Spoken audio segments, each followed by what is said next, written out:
Welcome back. This is still the Polity reaching you live from the Abuja studios of KAFTAN Television.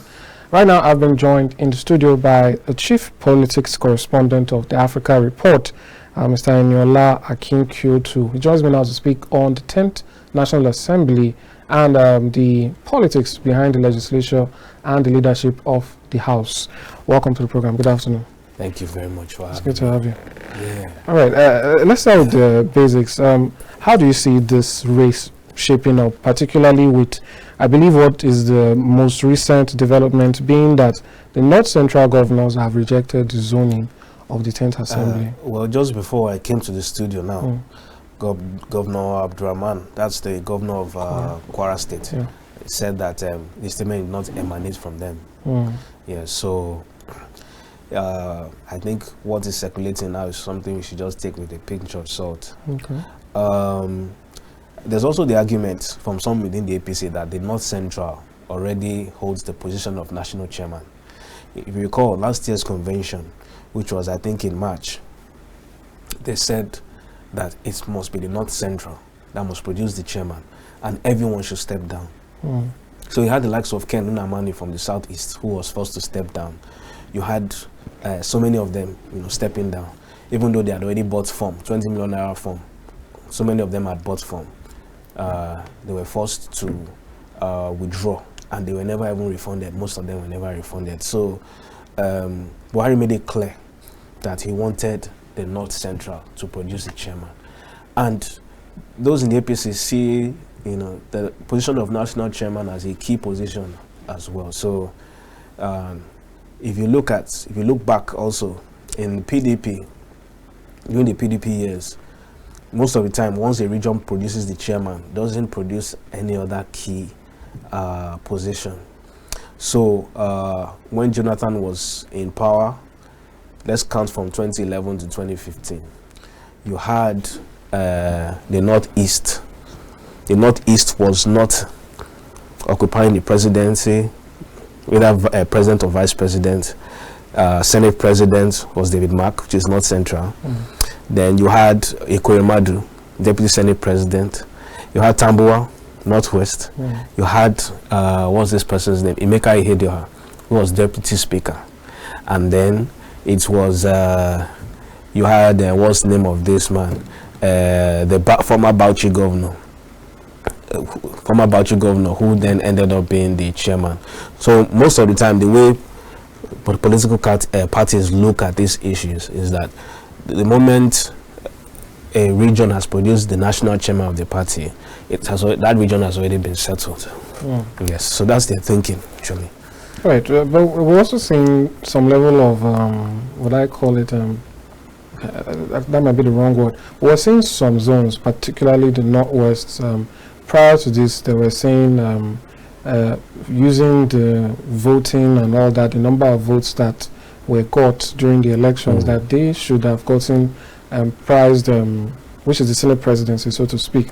I wonder, do you think that has completely died down? Because as early as this morning, we're still seeing agitations that, the Northwest really gave a lot, and that, the Senate presidency should still be there. The main person making that noise of the Northwest producing Senate president is Yari and his sympathizers. That's the truth. Because if you look at all the front runners, Yari is the only main guy from the Northwest that is running. And there's this argument that Buhari has spent 8 years, and so the Northwest has been fully represented in Nigerian politics. Northwest had most of the big appointments under Buhari's government as well. But because the Northwest is very, very important, they had to make sure that at least the Northwest is in the top 4 positions. And that's why the Northwest, the speakership was ceded to the Northwest. However, it's those who are supporting maybe certain senators from the Northwest that will make this argument that, they're not. I mean, look at it since 2007, the Northwest produced the president. 2011, the Northwest produced the vice president. 2015, the Northwest produced the president for 8 years. And now again, I mean, yes, the Northwest has the votes, but that region has been fully compensated for always ensuring that always producing the president most of the time. If they don't produce the president, they give support to who is going to eventually emerge as president. So I think given the Northwest, the speakership position is very, very much satisfactory, seriously. All right, but that being said, still speaking on some agitations there and there, do you believe the zoning has settled all issues? We still have, even when it has been zoned to a certain region, the names particularly, Yes. they didn't just give up and say, you know what, if Honorable Tajuddin Abbas is the one who has been chosen, the rest of us will calm down. We still have the likes of Betara still trying to. So what do you make of that? Do you think there could be some upsets? This is funny now because this is the first time in the history of Nigeria that a political party would pointedly name its preferred candidates for National Assembly contingency elections. In the past, you just had a president and the political parties meeting with these people behind the scenes. They would have agreed with key members of National Assembly that this is the way we are going. But it would just be in the realm of speculation. So you never really can tell who it is, but they always leave it for speculation. And one of the reasons they do this is so that it would appear as if, you know, the president who is heading the executive branch wants to also, you know, put in puppets in place for the legislative arm of government and then start to have undue influence over that branch of government. So that's what's usually done. But this time around, the party, for reasons best known to them, just, you know, mentioned the names of Senate President, Deputy, and then Speaker and Deputy. So definitely that is not zoning, that's just handpicking. The moment you mention their name, you didn't need to put their zone anymore. Because when you put the name, like for instance, you put Akpabio, then put South South, you didn't even need to put South South, you've already put the name there, which is even a bigger issue. So what the party has done, I won't even call it zoning. They have handpicked, they have announced who is going to be their candidate. This is who they are supporting, and we want every loyal member of our party to support. How much weight do you think that holds?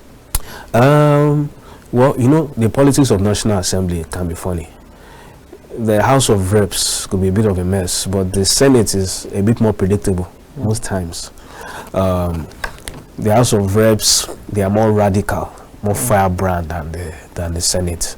So in the House, I know, for instance, that I think it is still the secret ballot system they are going to use.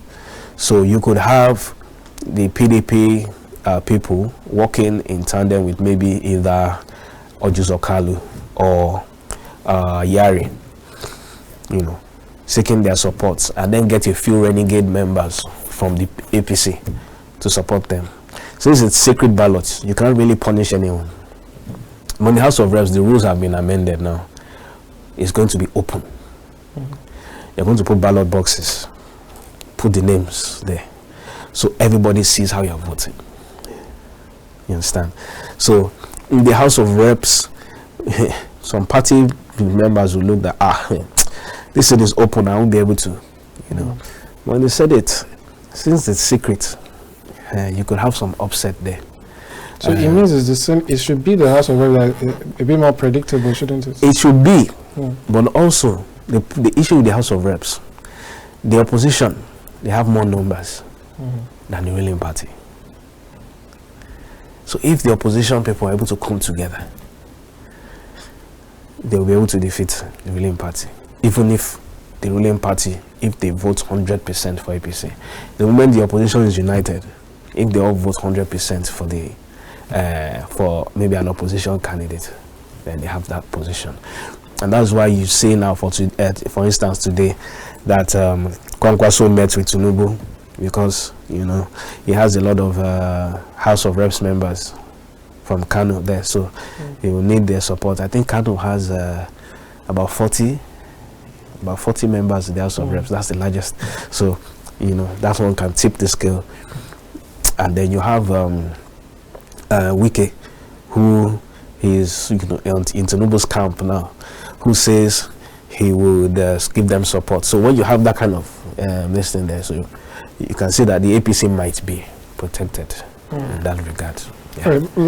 Right. You made it outright that the opposition can actually choose, but can they simply decide to sway the decision and say, let's support one of or pardon me, instead of amongst the APC, I mean, since everyone has not simply accepted the zoning, one or two or thereabouts are still fighting, can they, decide to throw in their lots to one of the other instead of considering the opposition themselves? Yes, that could happen. But the opposition too, they are not as united as you'd expect them to be. As I said earlier, Tinubu has already met with Kwankwaso. So you see a lot of NNPP people going, the way of Tinubu. That's already a deficit. That's about almost 40. Okay, well, NNPP didn't win every seat in Kano. But you see that if NNPP move towards APC, and if what's the name of this person, Wike's own to Rivers State, I think there are 13 in Rivers, about 13 of them in Rivers. So okay, -2. I think APC won 2. I think so. They're about 11 in Rivers State. So that's already what, about 55 or about 50. Let's just say 50. So yes, they are opposition in name, but in spirit they might not really be. Yes. What about the issue of the fact that there are a lot of new lawmakers? That what I call it freshness, does it have any effect in any of this? Rather than if you were meeting a lot of seasoned ones as always or as usual? Does it affect the leadership? I'm wondering what happens during these talks. Okay. For instance, not to accuse anyone, but there are some persons who got in there who did not even expect to win. Now, when these persons are approached, I wonder what is the mindset like? How do they play the politics? Do they just follow their party, or they have other things considered? The issue is this: with such people, most of the times, from past experiences, they are the ones that get easily swayed with money or promises of appointments. So, let's say, for instance, I'm a member of Party X. I won an election in Lagos State just by fluke, and all the people in my state, they are APC, and I'm the only one that is from Party X. By the time I get there, in fact, before inauguration, those people would have started reaching out to me. Let's work together for the betterment of our state. Within a short period, you realize that such people will defect. That's what happens most times. Now, as a first timer in National Assembly, you're not going to be given any key position, but you'll be looking for a good committee where you can also make money for yourself, and gain some influence. So that's the kind of those are the what's the word now? Those are the things they just give them and use and bringing them close, So you look at it that wait, this Party X, I'm not benefiting anything from them now, so why should I?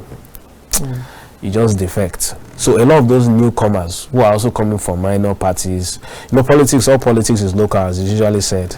So even if you are, let's say you are PDP, and you are the only PDP member in Lagos State, where the APC cleared all the seats, you feel like an outsider. There are certain things, certain meetings you want to be attending. You want to be attending to. You want certain developments to be brought to your people. You want certain projects to be brought to your people. You also want to be in a position of influence where you can influence things for your people or influence things for yourself. So what happens is that, most times these guys are the ones that will just, defect. They defect most times within the first year, actually. Most of the time.